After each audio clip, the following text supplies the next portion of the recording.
here's Ed Bernstein. Hi, and welcome to our show. Hey, today we're really going to get into some immigration issues, and with me is Peter Guzman, who is the president of the Latin Chamber of Commerce here in Las Vegas. Now, we have all these candidates coming in talking about immigration. Have you heard anybody really come up with a good immigration plan, Peter? Well, first of all, I'm glad we're jumping right into it. I want to say thank you for having me. It's an honor, actually, to be on this show. You've been doing it for so many years, and you've been doing so much for our community. I just want everybody to know. No, as have you. I mean, I've been, how many years you've been in Las Vegas? I'm going over 50 years now. Over 50, okay. I was 2 years old. I'm still a kid. I've been here 43 or 44 or something like that. Yeah, but you've done a lot for our community, and I appreciate it. So have you, from day one involved in the Latino community here in Las Vegas as an icon. But getting back to the question, let's find a cure for this. Well, I find it hard to believe that this is still even a topic, that this is still, in my opinion, a campaign strategy, and I'm disgusted by it. And I tell every candidate that I'm disgusted by it. How we do not have immigration reform in 2019 is disgusting. Because it's been, and it gets me emotional because I live it. I see people who really live it. I see people who are scared to come out of their house sometimes because they might have a family member. And what are immigrants doing in this country? They're making a great contribution. You know, I'm constantly reminded that the economy is good. You think immigrants don't have something to do with that? Of course they do. So I tell candidates, you know, don't bring that silliness around here. If you don't really have a plan for immigration reform, we probably shouldn't even be meeting. But do they? I mean, I mean, everybody complains about it, but I don't really hear of a specific plan that there's somewhat of a consensus for. Here's the thing, you know, there is a immigration reform written already. Dust it off, and let's start with that one. Right? That was one that was passed a few years ago. Of course, bipartisan, and it had bipartisan votes. Right. So why are we in this situation? Passed in the Senate at that time. Correct. Why are we still in this situation? But look, that was passed in the Senate before. Why the heck can't the Senate pass anything now? It seems like nothing's coming out of Congress or the Senate, right? It's a campaign strategy. I have to say that now. I know that insults some candidates because not everybody feels the same way. Congresswoman Dina Titus, who we work very closely with at the chamber, I believe in my heart she is completely sincere about immigration. Okay, but there's a lot of other candidates that like this to be around for a campaign strategy because, unfortunately, Ed, the truth is it probably works. You know, it probably is a campaign strategy. But you know what? Real lives are being affected, and I think it's time to move on. Find something else to be a campaign strategy. What do you say, Peter, to people who say, look, you know, these people, a lot of these immigrants have been here for a few years. They didn't come legally. You know, why can't they go back and come in legally? What do you say to those critics? You know, I think a lot of people that say that just get that as talking points. The reality is that I like to flip things around. What about the people that are contributing here? What dreamers, for example? Should a kid who's been here 18, 19 years, only country he knows, speaks English, educated, should he be worried about being deported? I mean, is that the country we really are? You know, it's all fear-based. Again, campaign strategy, right? Tell a certain group of people that things aren't working out for you so well because immigrants are stealing your jobs. All a myth, all a lie. Well, let's talk about that for a minute, okay? Because that is a little bit irritating to me also, about taking jobs. Right now we have, what is the number of potentially undocumented immigrants from everywhere? We're talking about Asia, South America, Central America, Russia, Europe, Eastern Europe. You know, I mean, you hear numbers all over the board thrown around. Here locally, you hear numbers of 40, 50,000 or more.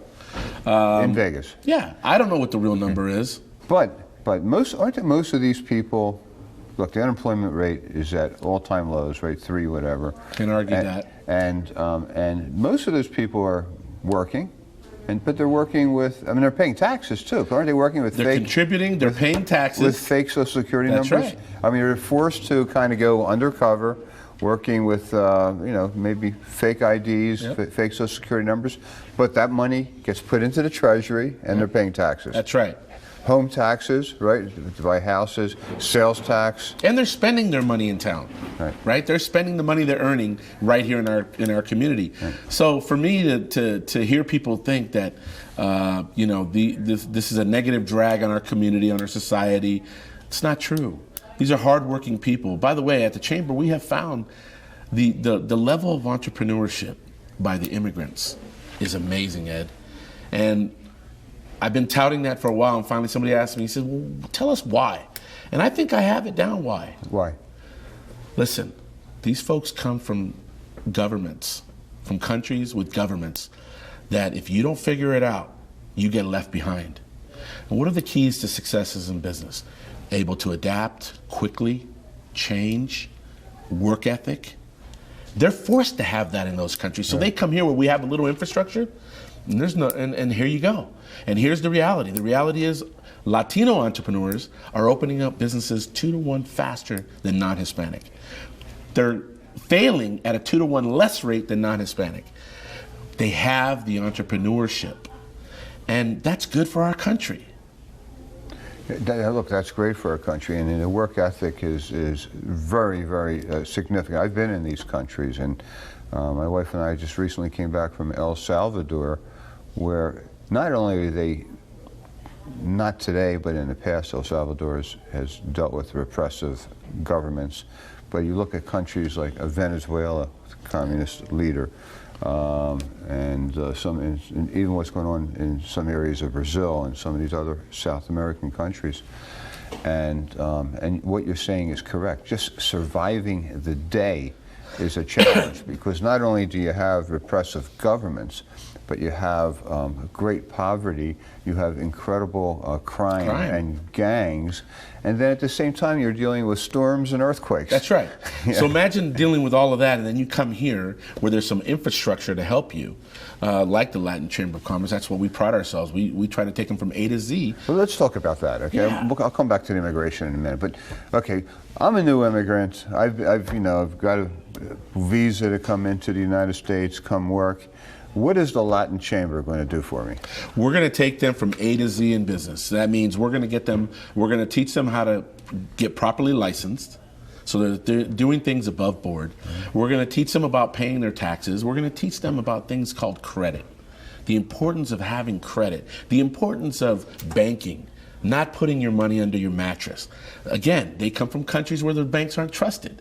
So their first instinct is to hoard all this cash in their homes, under their bed. It happens. It's real. And so we teach them that's not the way to do it here in America. This is the way to do it. Trust your banks. Put your money in your bank accounts, and you'll see that your credit will grow. So we take them through all of that. And they have no credit, because as you say, they don't really use credit cards. So the consequence of that, since they come to the United States without credit, is they want to purchase a car or anything. And because they have no credit background, they pay the highest rates. Right? Of course, They're going to pay higher rates. And these are little traps that'll get you in trouble when you're starting a business. You're a businessman. You know that especially the beginning is critical. Getting off to a great start is critical. And so I think that's what the Chamber does best. We teach them. We have great relationships with, SBA, taxes, lawyers. We have it all there so that we could reach out and help them. And we've seen a tremendous success rate because of it. Yeah, I mean, there's a great difference in some of the laws here in the United States and the way we do things, whether with deeds, with titles, with notaries, with attorneys. Exactly. All of that is different than what's going on maybe in Mexico or Central and South America. Absolutely, and that's what we want to catch them as early as we can so that they can get off to the right start. If you had a wish list of how to, fix the immigration issue in the United States, what would your recommendations be? Well, it's got to start on a federal level, right? Immigration reform should have been done already.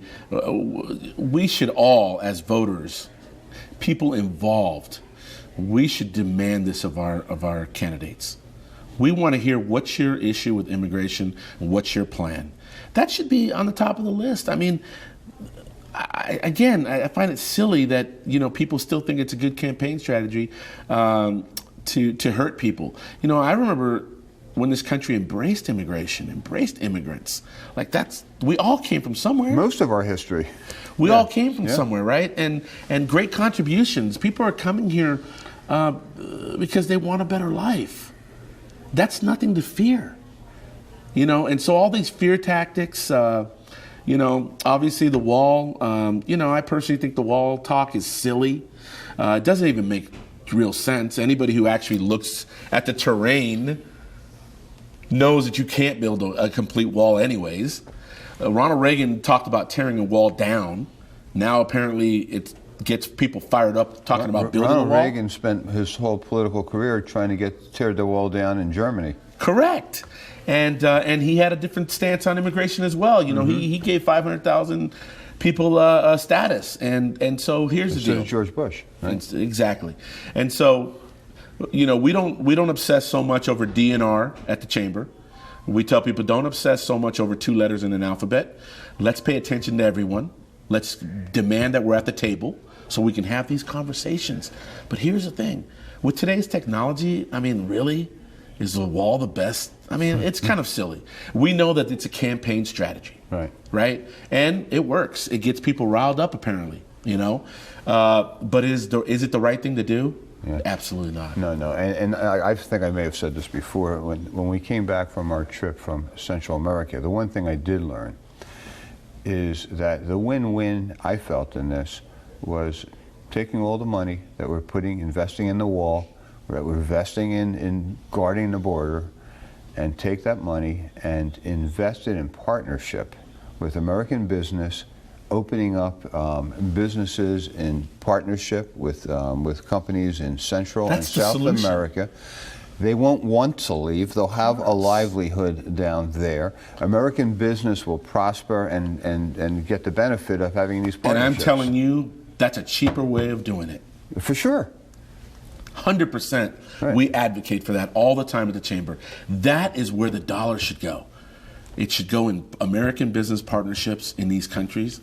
People won't have to leave. You know how the money we will save?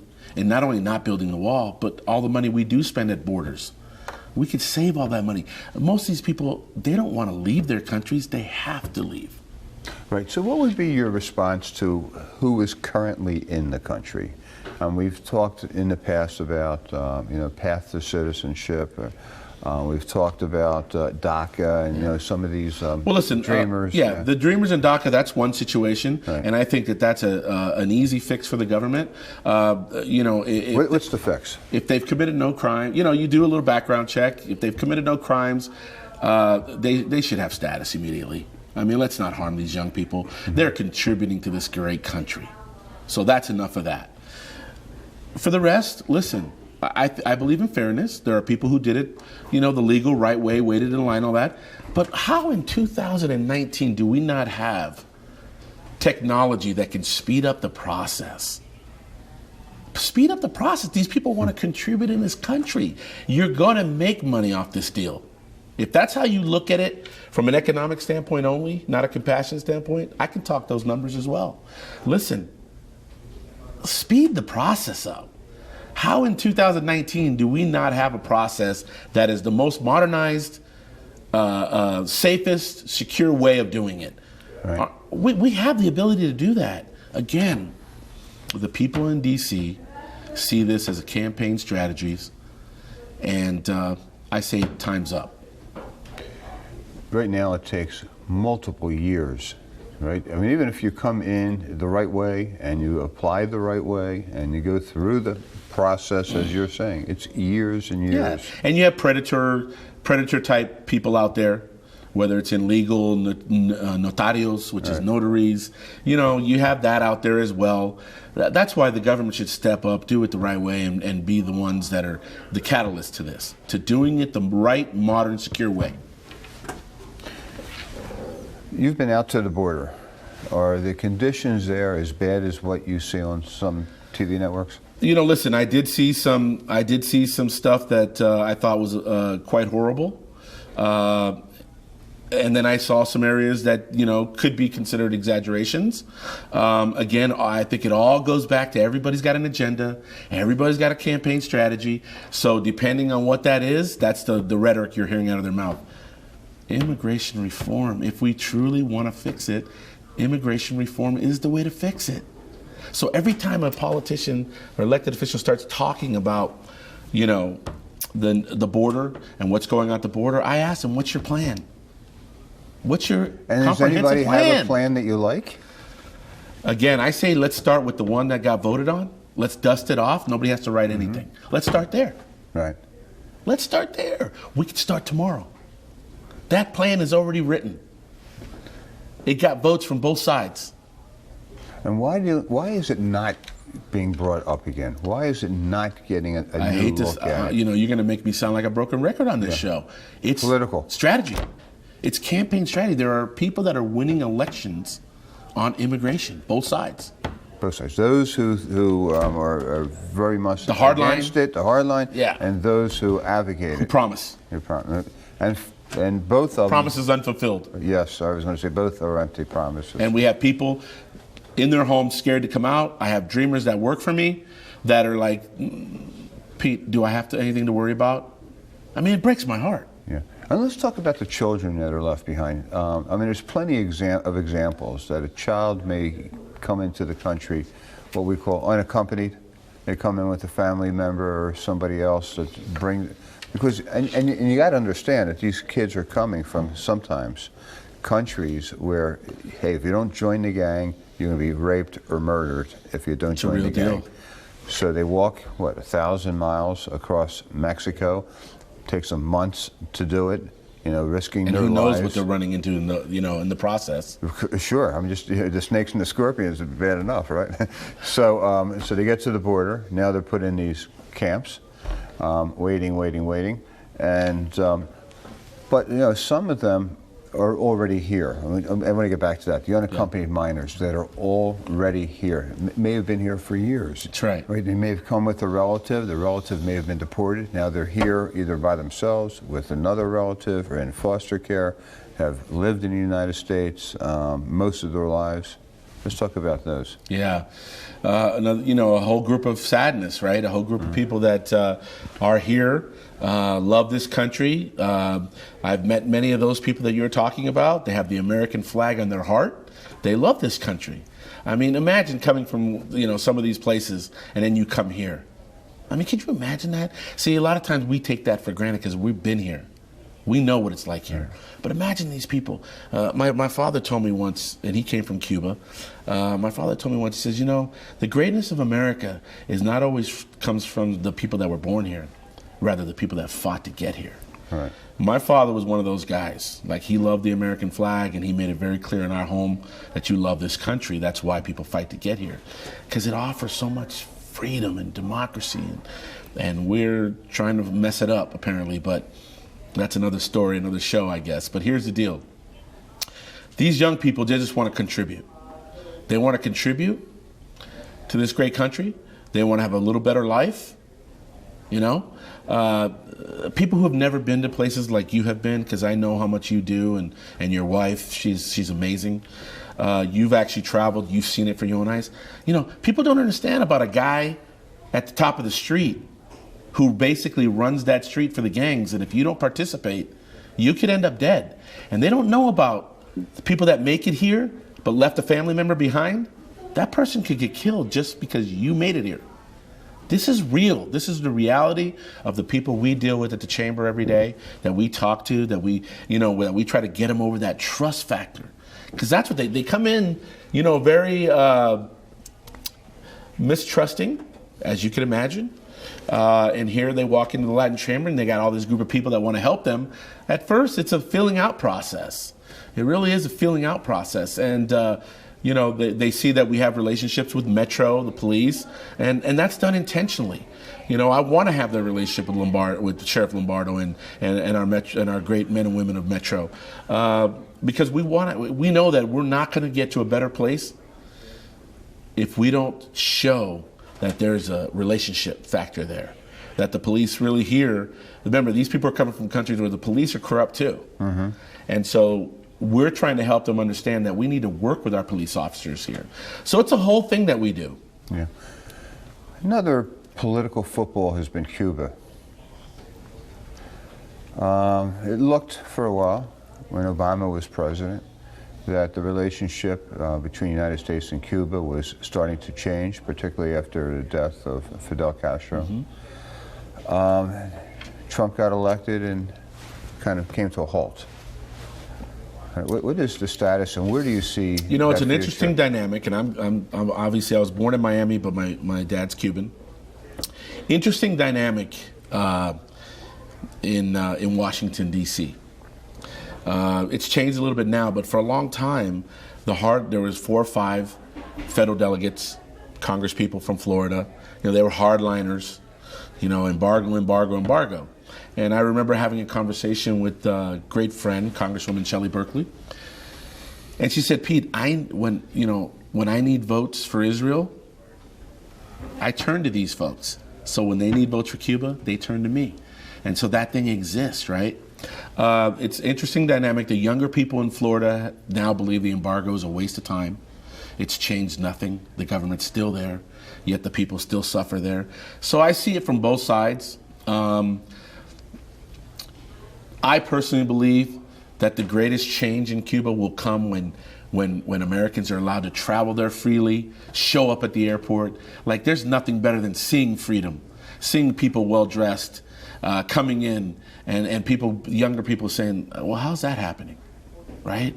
That would create a great change. But closing it down, you know, I know it's a very political issue, especially for our elder Cubans who had real damage done to them. The communist regime took things from their families, so they want a hard line, right? But it's interesting, before my father passed away, and he was a hardliner, but at the end he softened and he said to me, he said, "You know what, son, we can never let our hatred for Fidel Castro be stronger than our love for the people that are suffering in Cuba." And I took that as he's telling me, you know, do whatever I can to help Cuba and open up Cuba. So I struggle with, you know, whether that's the right thing or not. I do know that I think we're on 55 or 60 years of embargo, and it hasn't changed the regime. Right. And not only has it not changed the regime, but it has pushed Cuba to be closer to Russia and some other They got to get their stuff from countries, somewhere, right? Right. That you know, it's not in our benefit. It's in our To benefit have them in our backyard. Right. Exactly. And I always thought, why can't we be the change for Cuba, right? Why we're right next to them. Let us help them change. And can you influence a government more by having a better relationship with them and your trading partners, and you have, you know, this connection And between sitting down and talking. And yeah, I mean, it's easier. Look, there's some human rights atrocities or some, you know, socialism or Marxism in Cuba that you want to adjust, or you know, you're in a much better situation if you have a relationship. Yeah, I think dialogue is good. I always try to look at both sides. I do know that our elder Cubans were hurt in seeing Obama, you know, embracing Raul Castro, who's a murdering thug. So I try to look at both angles. But I do know that the younger generation in Florida, especially, there were studies at University of Miami, you know, they no longer believe in the embargo. So they're going to be the change drivers. They're going to drive change. The young people in Florida who want to see where their grandparents came from, they're going to be the drivers. Yeah, I just don't know how our country, I mean, it seems like we're fixated on what's going on in Syria and what's going on in, you know, Eastern Europe and Europe, but what's happening in our backyard here in Cuba, Mexico, Central and South right America, why aren't we paying attention to that? I mean, this is so close, and these people are so connected to everything we do. These are our neighbors. Yeah. These are people that have vested interest in great relationships with our country, right? I have always struggled with the same thoughts. Like, why do we not work harder to have those partnerships in these countries that are right next door to us? Right. These are our allies. A lot of it has to do with oil, my friend, you know? That's what's driven the policies, foreign policy for so long, is oil. And it's been ingrained in that. Yeah. I used to kid around with people. This is a joke, so don't take it the wrong way. Hey, we can solve the crisis in Mexico. All we need to do is make them the 51st state. That we get all that beachfront property that Mexico has, we can send our police down there and stop the corruption, and it'll be a win-win. Well, you just hurt your chances to become president of the United States. It's getting too old for much too old for that. Although now you can be, being in your 70s is a good thing. It's a good thing, right? Look at everybody who's running. Everybody's in their 70s. Yeah. So have you decided on the candidates? I have not. We have a process at the chamber that we are respectful of and honor. We'll meet with everybody, and we've met with several presidential candidates already. I met with Amy Klobuchar, who I absolutely think will be, if Biden was to get in, I think that she would be his VP choice. I'm saying it right here on TV. Right. And she was impressive. She really was impressive. But we'll meet with all candidates. But understand that immigration is definitely something we're going to talk about. Economic development and immigration. Yeah, when a candidate gets up there and starts speaking a little Spanish, how is that perceived by the Latino community? Is it hey, you're kowtowing to us, or is it a real positive? I don't think it's ever real positive, especially if it's broken Spanish. If it's not natural. If it's not natural, some can speak. Aaron Ford speaks Spanish very well, but when it's struggling and you're just trying to earn a vote, it's not going to work. People see right through it. Right. So there's a thin line between that and struggling to show respect. Yeah, and it's all. And some people take it as you're making an assumption that I don't know English. Right. Peter, thank you. Peter Guzman, who's president of the Las Vegas Latin Chamber of Commerce. We have the website. I think it's been up there. So if you want information regarding the Latin Chamber, hey, you couldn't be in better hands. Give Peter Guzman a call. I appreciate you having me on. Thank you, Peter. Good to see you. Thank you so much.